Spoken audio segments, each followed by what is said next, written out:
regarding the gay topic, what can you tell compared to Europe? Would you say America has a more openly gay community, more accepting than Europe? As far as the gay community goes, we're more open. As far as Europe goes, it's more widely accepted. I mean, you look at even, Canada, you look into Europe where gays have the right to marry, and they have for years. And we're supposed to be the most, highly civilized, richest country in the world, and we still can't marry in, maybe 11 different states.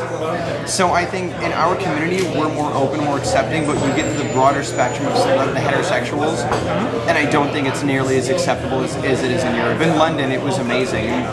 No one bats an eyelash if you walk down the street in Kensington, holding a guy's hand. But here, I've never been ashamed to do it. I've never not held someone's hand if I wanted to, but there are areas where you would think twice, simply because it's just not as accepted. So what is your opinion when, for example, you met a guy and he wants to have a relationship with you? Are you okay for him to have an affair outside your relationship, or will that be a problem? No, it would be a problem. Even given that I've worked in the adult community for 3 years, if I'm in a relationship, I want that monogamous relationship. I want to know that that guy is mine. I don't typically share well. So, I mean, my thing is there's a stereotype of anti-monogamy and gay relationships being fleeting, and I guess maybe part of it is that I strive to prove it wrong, but also that what I want, the beliefs I was brought up with, is that you have one person, somebody that you're with, that you love, that you devote your time and your energies to, and that they do the same for you. So it should be special and shared only by that person. True. Would you, for example, this is just an example, but if ever a gay porn actor would come and date you, would you date a gay porn actor? I have. You have? Yeah. How did it work out? Did it work out well, or was it like... Well, I mean, I was at the same time. I was in porn at the same time as he was. Oh, you did porn? Yeah. Okay. Yeah, I've done it for about 3 years now. How was it? It's fun. It's fun. It's very fulfilling. It's a blast if you get with the right people, the right companies. We actually lose a lot of our porn family to drugs and to various stupid situations, but I think it's just more prevalently seen in the adult industry. But I think it kind of happens everywhere. It's just pointed out more when it happens with us. But I mean, the relationship didn't work because he was an asshole, but I don't think that it had anything to do with what we do as a living. I just think it had to do with the fact that he was an asshole. Oh, was he older? No, he was, I think 2 years, he was 2 years younger than I am. Okay, so are you guys working with a safe company, or was it like a bareback company? No, we actually met 3 years ago at a party, and it was actually a Rent Boy Raging Stallion party. Oh, nice. Rent Boy being the escorts, Raging Stallion being the porn company, and I got up with, I had gone up with like a friend whom I shortly ditched thereafter. I don't remember who it was, and met some people, met him, and ran around, and he introduced me to all of his friends and these people, and by the end of the night I had been signed up on Rent Boy, had an ad that was up by the next day to escort, and the next week he had called me and introduced me to a producer he knew, and at that point it just kind of snowballed, and it was like a every 3-4 days kind of filming thing. Okay, now the next question I will ask you is regarding this certain individual who posted a video on YouTube. Now the thing is, he is a young gay guy who's very disappointed with his previous affair with a boyfriend. I'm not sure if it's a boyfriend. What advice would you give regarding this certain individual regarding looking for the right person? When I was younger, I used to try to keep a list of what I would accept and what I wouldn't when I met somebody, and I stopped keeping it after a while because it seemed just too it seemed too impossible to keep. And I wish at this point that I would have, because I've made a few mistakes that I wish I would, people I wish I wouldn't have had met. And so I would just say stick to what it is you're okay with, what you can deal with. If it's you don't like smokers, then don't date a smoker. Don't make that concession, because if you make that, you come up against the next stopgap where you go, no, this is a line I drew years ago, and you go, but if I'm okay dating a smoker, then I'd probably be okay dating someone who does this, or somebody who is like this, somebody who is addicted to meth, somebody who's not monogamous, somebody who doesn't like family, somebody, you know, who's not publicly out. There are all of these little agreements that we make with ourselves that this is what we want and deserve to have, and probably dispel more than half of them just to find the guy right then. But I think if we were to stick it out and just kind of stick to our guns, eventually there will be somebody like that. You'll never find all of that in one person, but I think it's worth a shot. So what's the longest relationship have you been to? It was off and on, but it was 2.5 years. Nice.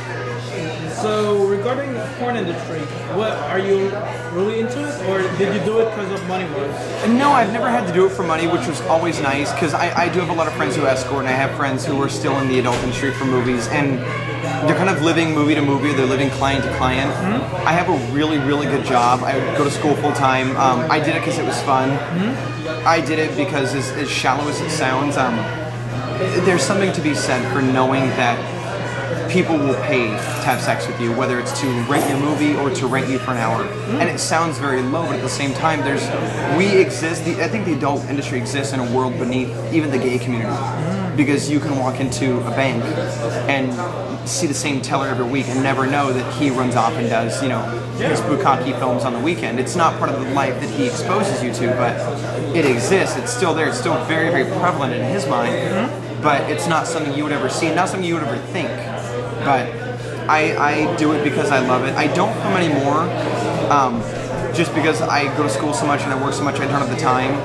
And I stopped escorting probably about a month ago, mainly just because A, I get tired of it. I hate having to kiss ass to ignorant people. And B, it's really hard to find a boyfriend if you tell them that you're in the adult industry. I have an issue finding guys who want to do anything but have sex with me. Okay. And I like sex, and I'm good at sex, but, you know, I'm also good at reading, and I sing, and, you know, I write poetry, and I love, you know, to go to the park and, you know, spend time with family or watch a movie. Like, there's all these other aspects that nobody ever gets to see because all they care about is the sex. So I took myself kind of out of the scene to reevaluate, I guess, the image that people see. I'm not ashamed of it by any means. I'm actually quite proud of it.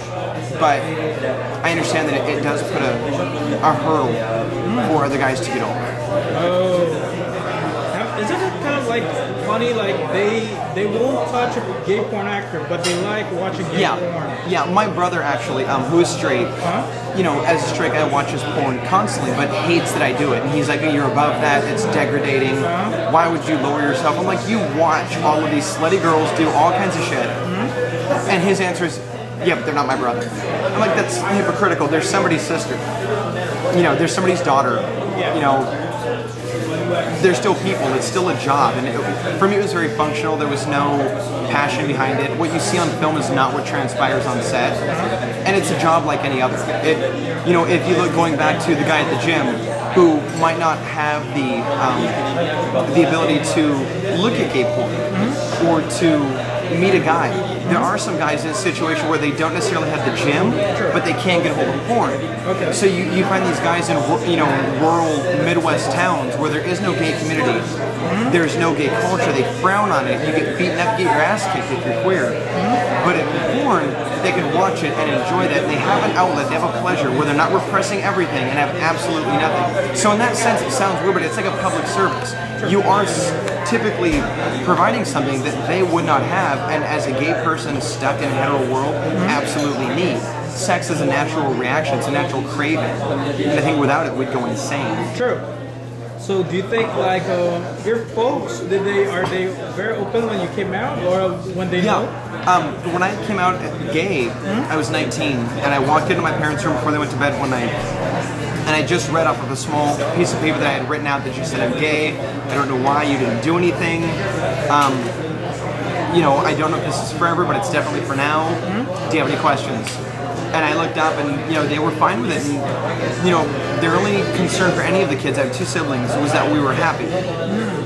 And so, you know, my dad said, are you happy? And I said, yeah. I'm like, now that this is off my chest, I think I will be very happy. And he said, well, that's all we've ever wanted for you. Mom had a little bit of concern with, you know, she didn't understand why or what happened or what made me gay. and it only took maybe 2-3 months for her to come around.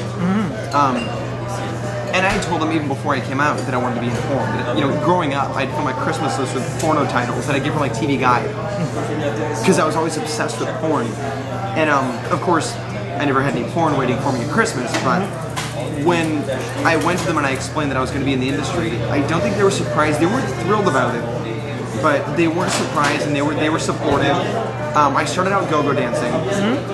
That went into porn, which went into escorting, and then at the same point, I was doing all three. And then for Christmas one year, I actually gave autographed copies of my movies to my family and friends. So, and I signed it like as my porn name, and you know, wrapped it up and gave it like any presents. Like my brother has a copy of one of my movies. My parents have them. My mom's friends have them. My sister's friends love watching them. Whoa. But I mean, you know, and it's not. It was kind of a gag. Obviously, my family doesn't watch it, but you know, it's